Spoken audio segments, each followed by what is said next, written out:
Yes. So with this video, I'd like to go ahead and show you that in this world, you're always given the idea of wonder and love, the tunnel of love, the idea of the ticker tapes, right? The flags, the concern, the wanting to know what's in there. All right, you see that there's the rest out there you can still do, but then what's in there, right? So then you look inside there, and then that is where then the eye, the apple of the eye, becomes the deception, the fallen light, right?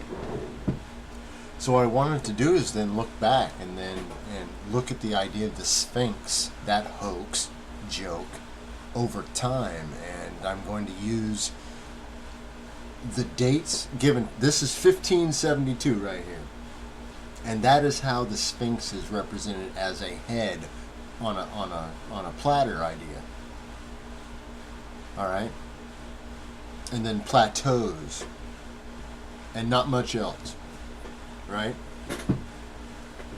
Later on, you have the same idea, but then with a much in 1591, a lot more so-called little pyramids out there with a few notable ones, and then the Sphinx being nothing more than a head on a platter again.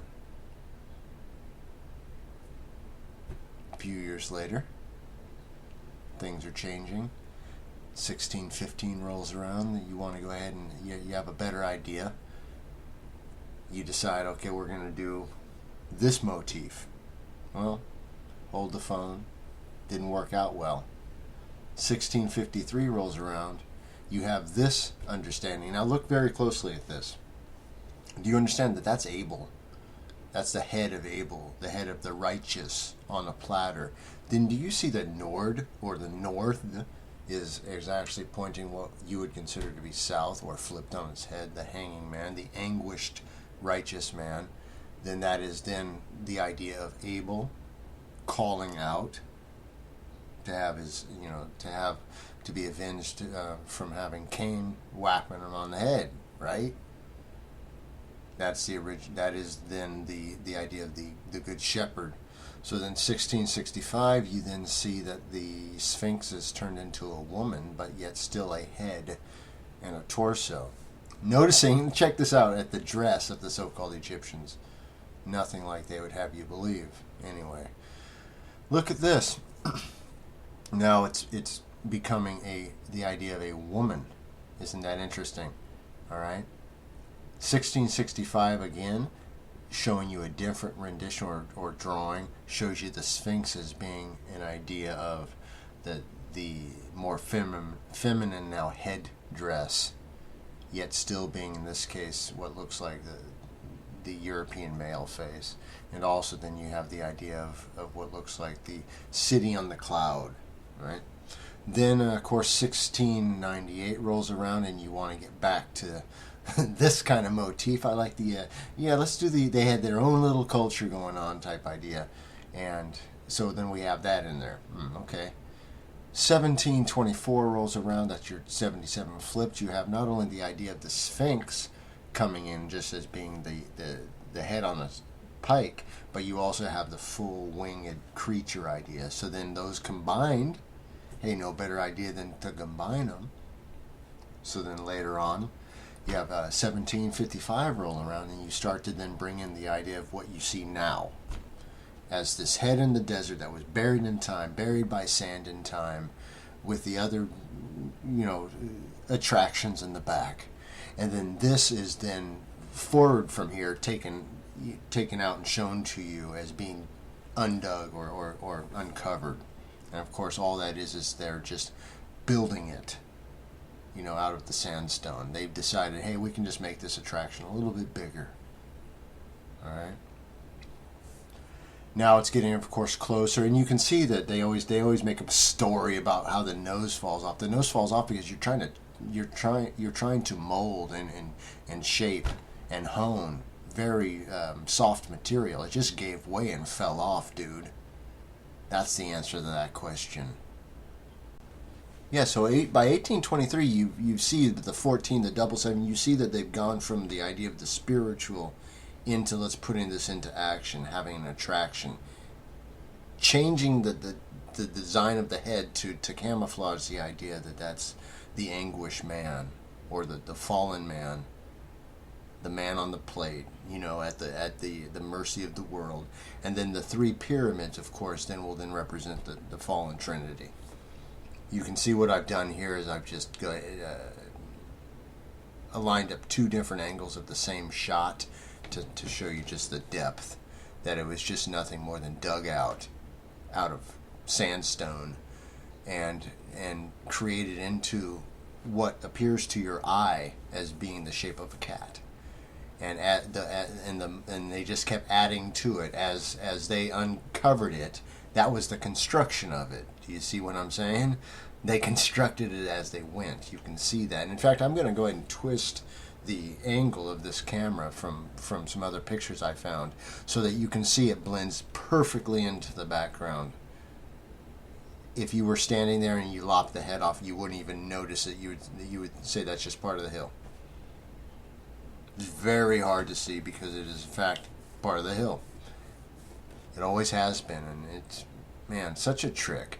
So going back to this, you can see that this is a Masonic story, this 36-year Oxford mathematician, but it's interesting that they put it out because they added the fact that he said it was full of junk and that it had stucco. Now stucco, again, goes back to the 1700s and the 1800s cathedral buildings with the stucco and that idea. And it also shows that it was just not very well thought of. It was more just as an afterthought because it was soot and blackness. Probably they had from somebody burning fires in there. It was just junk. It's not some revered treasure.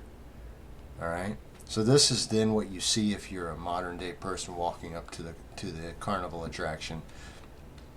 You're passing the lion, right? The lie is turned on as you go up to the top. As you quite literally have to huff your way up to get lied to. You know what I'm saying?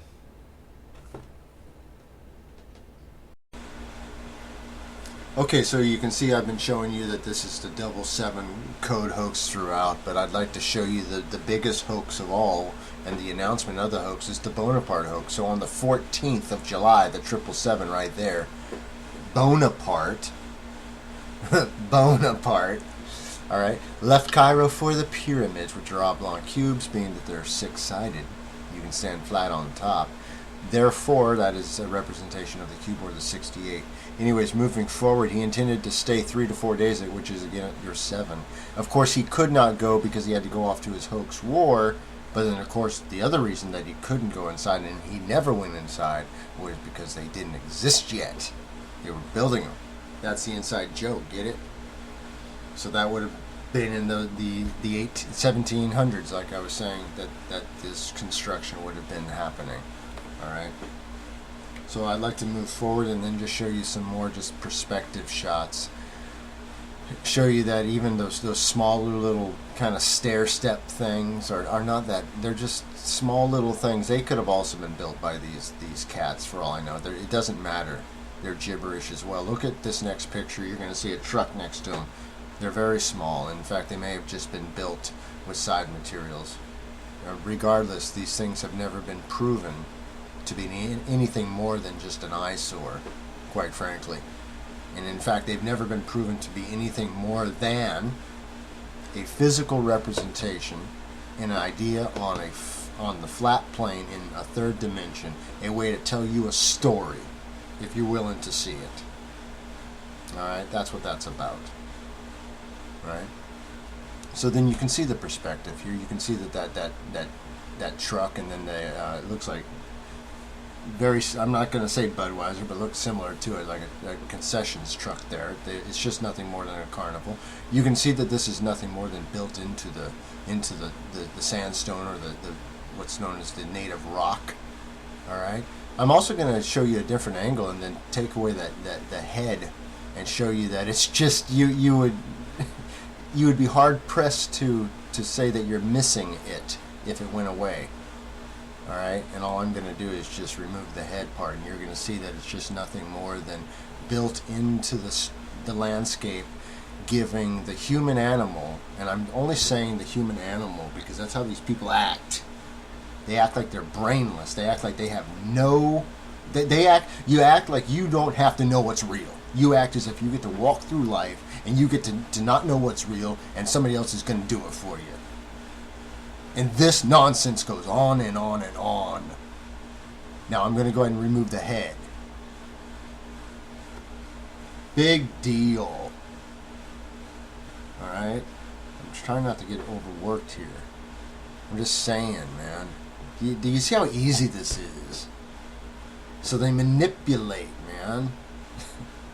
They manipulate people into believing these mythological stories. Alright? They give you nothing but despair. Alright? Give you nothing but despair. Alright? Oh, by the way, just so you know, Zahi Hawass, that clown, is Nassar, man. I've told you that before. He's the same character. He played Nassar before he played Zahi Hawass. It's always in the family. It's always kept close. This, again, you can tell is just the manufactured head stuck on top of an outcrop of natural stone, and then they decided, hey, you know what? We can expand this thing in the future. And the problem is they got a little bit too big for their britches, because if you look at what they did with the final product, it's too big. The head the head doesn't fit. So my assumption, and this is purely an assumption, is that they messed up a couple times so that the head was getting a little bit too small, and they're like, dude, you gotta really get it right this time. And then the nose fell off, and he's like, all right, just stop. That's it. We're staying with that. That's what we're going with. You know, bring in the tourists, let them in the gate, because it's not getting any better than this. Yeah, hey there. Hey, Papa, how you doing? Yeah, why don't we dig it down and sculpt a cat out of it? Oh, maybe make a sphinx out of it and make people think that it's a big cat? Yeah, why don't we do that? We can charge twice as much. Hey, there you go. Why don't we just do that? Why don't we just go ahead and build a cat as we go out of it? And just like it's a big cat box. Yeah. Oh, here's some native folks looking at it from the same exact angle. Do you see the problem there? It's all on the same plane, so I brought these guys on top to the plane for you so you can see that. They just dug into the earth and created a monster out of the natural sandstone. Yeah, Dave, that's what happened. Well, thanks, Polly. I mean, you see that, right? Yeah.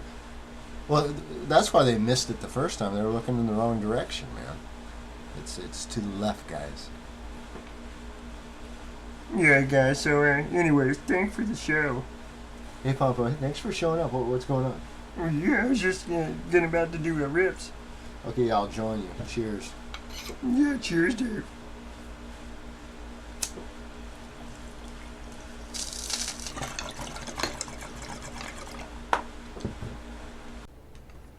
So again, beware to not cast your pearls to the swine, because they are undeserving.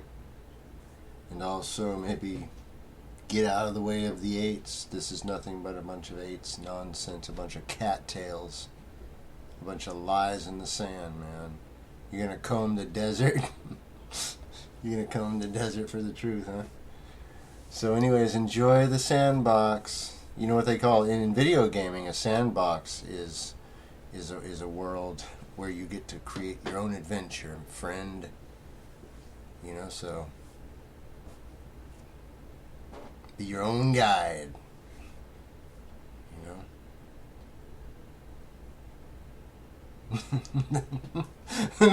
like big old Twinkie legs. I mean, give me a break now. Look like big old Twinkie legs.